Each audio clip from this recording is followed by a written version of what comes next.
కాకినాడ జిల్లాలో అకాల వర్షాలకు కళ్లాల్లో ఆరబెట్టిన ధాన్యం తడిచి ముద్దయింది. రైతులకు అపార నష్టం కలిగిన నేపథ్యంలో పౌర సరఫరాల శాఖ మంత్రి నాదెండ్ల మనోహర్ నష్టపోయిన రైతులను పరామర్శించారు. పలు ప్రాంతాల్లోని ఆరబెట్టిన ధాన్యం పరిశీలించారు. రైతులను ఏమాత్రం నష్టపోనివ్వకుండా చూస్తామని, మద్దతు ధరతో కొనుగోలు చేసే విధంగా అన్ని రకాల చర్యలు తీసుకుంటామన్నారు. ఆరబెట్టిన ధాన్యాన్ని పరిశీలించే క్రమంలో మంత్రి నాదెండ్ల కాళ్లకు చెప్పులు లేకుండా పరిశీలించిన విధానం పలువురిని ఆకట్టుకుంది. దీనిపై మరింత సమాచారాన్ని మా ప్రతినిధి దురాని అందిస్తారు.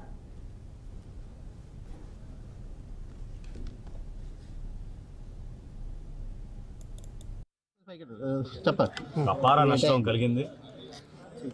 అయితే ప్రభుత్వం ఖచ్చితంగా రైతుకి ఆప్తమిత్రులుగా ధైర్యం నింపే విధంగా మా కూటమి ప్రభుత్వం, గౌరవ ముఖ్యమంత్రి గారు చంద్రబాబు నాయుడు గారు, అదేవిధంగా పవన్ కళ్యాణ్ గారు ఇచ్చిన సూచనలతోటి ఈరోజు జగ్గంపేట నియోజకవర్గంలో గౌరవ శాసనసభ్యులు నెహ్రూ గారి పిలుపు మేరకు ఈ ప్రాంతంలో గ్రామాల్లో పర్యటిస్తూ ఉన్నాం.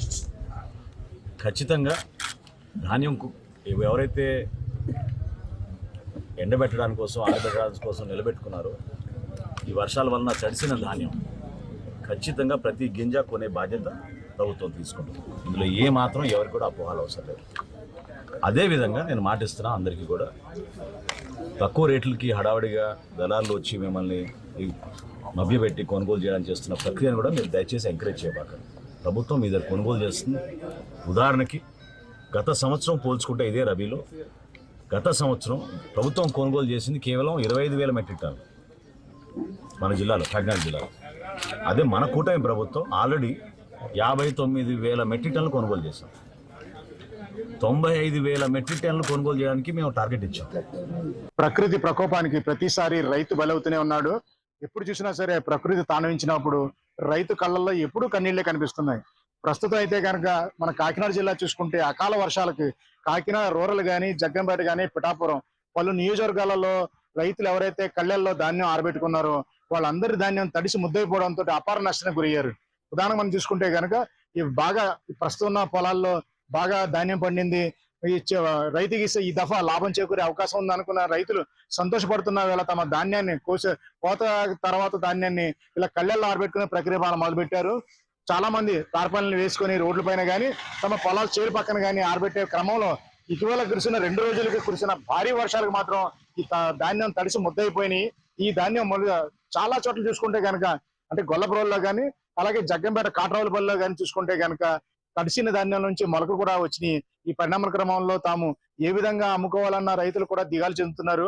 వాస్తవంగా కొన్ని పరిస్థితులు పరిశీలిస్తే ఇప్పటికే 75 కేజీల బస్తా చొప్పున, అంటే ప్రభుత్వం మద్దతు ధర ప్రకటించినప్పటికీ వాస్తవంగా 75 కేజీల బస్తాకి కేజీన్నర ధాన్యాన్ని వాళ్లే మిల్లల దగ్గరే తీసుకుంటున్నారు. అదే కాకుండా ప్రైవేటు వ్యక్తులైనా సరే, ప్రభుత్వం సూచించిన మిల్లర్ అయినా సరే మరో 2 కేజీలు ప్రస్తుతం తడిసిన ధాన్యం ఆరబెట్టిన తర్వాత 2 కేజీలు తరుగుగా ఇస్తేనే తాము మళ్ళీ కొంటామంటూ రైతులు చెప్తున్న విధానం చూస్తుంటే చాలా దీనంగానే ఉందని చెప్పుకోవాలి. ఇటువంటి పరిణామాల క్రమంలో చూసుకుంటే కనుక పౌర సరఫరాల శాఖ మంత్రి నాదెండ్ల మనోహర్ కాకినాడకు వచ్చారు కొన్ని సమావేశాల కోసం. అయితే ఆయన వెంటనే రైతు దైన్యస్థితి చూసి జగ్గంపేటలోని పలు ప్రాంతాలను పలు రైతుల దగ్గరికి వెళ్ళి పరామర్శించారు. కాకపోతే ఇక్కడ రైతుకి కొద్ది సాంత్వన చేకూర్చే విషయం అంటే, తడిసిన రైతు కళ్ళల్లోకి ఆరబెట్టుకుంటున్న రైతు కళ్ళల్లోకి వెళ్ళి స్వయంగా రైతులతో మాట్లాడే క్రమంలో ఆ కళ్ళల్లోగా ఆయన చెప్పులు లేకుండా రైతులను గౌరవించిన పరిస్థితి, ఆ కళ్ళల మీద నడుస్తూ ఆ తీరు మాత్రం అందరినీ గుర్తించేలా చేసింది.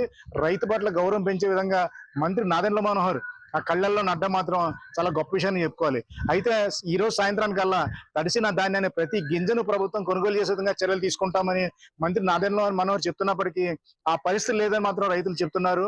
ప్రస్తుతం ఆరబెట్టిన ధాన్యం మరో 2 రోజులు ఆరితే గానీ ధాన్యం ఒబ్బిడి అవ్వదని, ఈ ధాన్యాన్ని కనీసం మరో బస్తాకి 2 కేజీలు తరిగిస్తేనే తప్పించి తాము కొనుగోలు చేయలేమంటున్నారని మిల్లలు కరాఖండికి చెప్తున్నారు అని రైతులు చెప్తున్నారు. అలాగే అదే కాకుండా ప్రస్తుతం ఈ ధాన్యాన్ని తిరగబెట్టడానికి కోసం కూలీ 700 రూపాయలు చెప్పిన మనిషికి ఇవ్వాల్సి వస్తుందని, ఈ క్రమంలో తాముకు 1,500 రూపాయలు కూడా గిట్టుబాటు కావట్లేదని, ప్రభుత్వం 1,720 రూపాయలు మద్దతు ధర ప్రకటించిందని, 220 రూపాయల నష్టాన్ని తాము ఏ విధంగా ఉండగలమని చెప్పేసి రైతులు ఆవేదన చేస్తున్నారు. ఈ ఆవేదన మంత్రి నాదెండ్ల మనోహర్ విన్నప్పటికీ ఏ విధంగా న్యాయం చేయగలరనే డౌట్ మాత్రం ప్రతి రైతు కళ్ళలో కనిపించింది. ప్రస్తుతం కురిసిన అకాల వర్షాలు మాత్రం రైతుని పూర్తిగా కుంగదీశాయని